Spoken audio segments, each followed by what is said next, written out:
Sekarang kita akan coba berkenalan dengan Moto Hagio sebagai mangaka perempuan yang dijuluki Mother of Manga Shoujo, atau kadang-kadang disebut juga sebagai God of Manga Shoujo. Walaupun aku tidak punya banyak referensi terkait sudut pandang manga shoujo, tapi nggak masalah, karena ini termasuk bagian dari puing-puing sejarah manga di Jepang. Dan langsung aja kita mulai pembahasannya kali ini.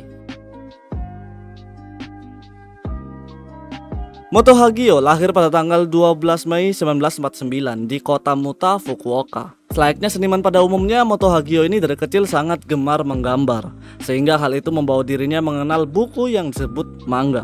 Dan dari situlah ia mulai mengenal dunia manga dan mengidolakan seniman-seniman ternama seperti Osamu Tezuka, Shotaro Ishinomori, dan Hideko Mizuno. Dan karena karya Tezuka yang berjudul Shinsengumi, dia akhirnya memutuskan untuk menjadi seniman manga dan mulai memasukkan karya-karya buatannya di Shogakukan, Kodansha, dan KOM, yaitu asosiasi mangaka di bawah naungan Tezuka. Sampai akhirnya dia bekerja sebagai editor perilisan di tahun 69. Dan dari sana ia mulai menunjukkan ketertarikan lebihnya terhadap manga shoujo. Kalau misalnya kita perhatikan manga shoujo di tahun 60-70-an, itu terkesan klasik dan terbatas, karena kebanyakan ceritanya itu berpatokan dengan cerita gadis menjalani kehidupannya atau kisah-kisah romansa drama seperti umumnya. Bisa dibilang manga shoujo saat itu hanya pelengkap demografi dalam majalah komersial, sehingga perkembangan ceritanya tidak terlalu diperhatikan oleh banyak penerbit. Tapi Moto Hagio ini membawa manga shoujo ke level yang berbeda, sampai akhirnya manga shoujo itu bisa bersanding dengan manga shonen.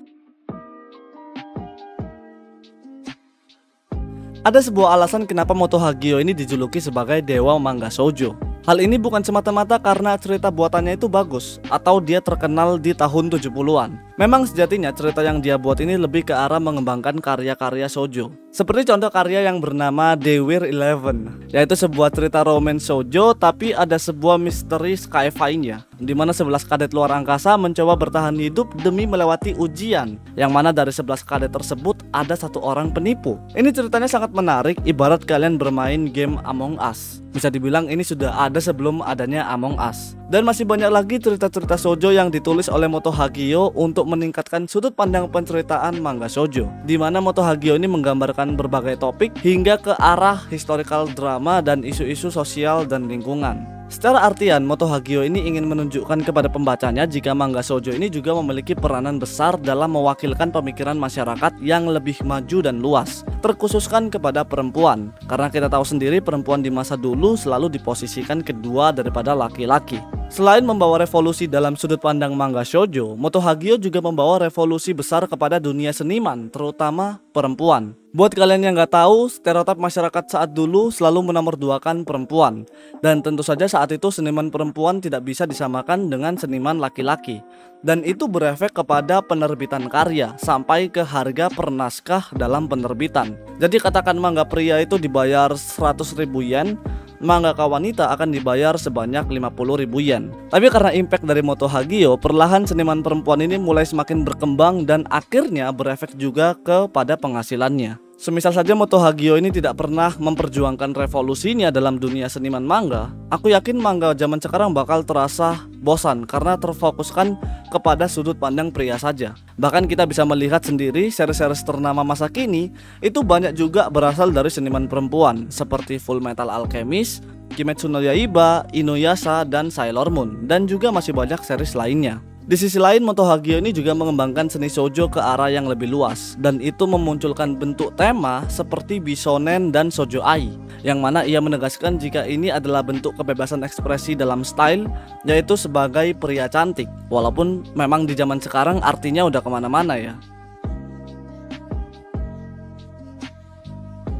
Karya yang ditulis oleh Moto Hagio memang kebanyakan berdemografi shoujo, tapi secara topik dan tema, Moto Hagio membawa shoujo ke arah yang lebih luas dan bervariasi.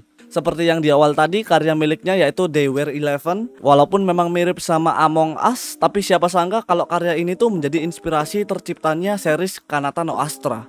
Kemudian ada karya miliknya yang berjudul A Cruel God Reigns, yang mana karya ini menceritakan kisah seorang anak yang mencoba bertahan dalam perlakuan buruk ayah tirinya. Kalian bisa cari tahu aja, soalnya karya ini bisa dibilang cukup gelap untuk ukuran sebuah manga shoujo. By the way, judul A Cruel God Reigns itu diambil dari judul milik lagunya Yoko Takahashi dari Evangelion, yaitu A Cruel Angel Thesis.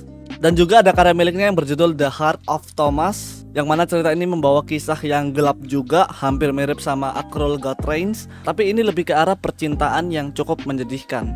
Jadi secara porsi, cerita shoujo milik Moto Hagio tidak selebay shoujo pada umumnya. Kebanyakan cerita miliknya selalu menggiring ke arah topik yang serius, dan tentu saja itu dia gunakan sebagai gambaran kepada masyarakat dan pembacanya.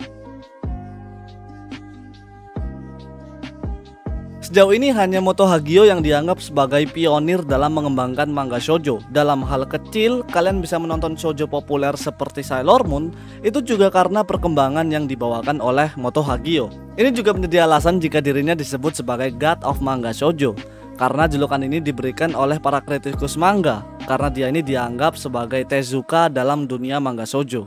Dan Moto Hagio ini dianggap seniman yang berpengaruh sepanjang masa dan menjadi salah satu seniman yang menerima hadiah medali ungu dari pemerintahan Jepang. Seperti yang pernah aku bilang, tidak semua seniman mendapatkan gelar kehormatan ini, dan ini menjadi bukti pengaruh Moto Hagio dalam dunia manga, terkhususkan shoujo. Oke, gimana pendapat kalian tentang video kali ini? Semoga menjadi informasi baru untuk kalian. Makasih sudah menonton sampai habis. Aku Jan, sampai bertemu di video yang selanjutnya. Bye bye.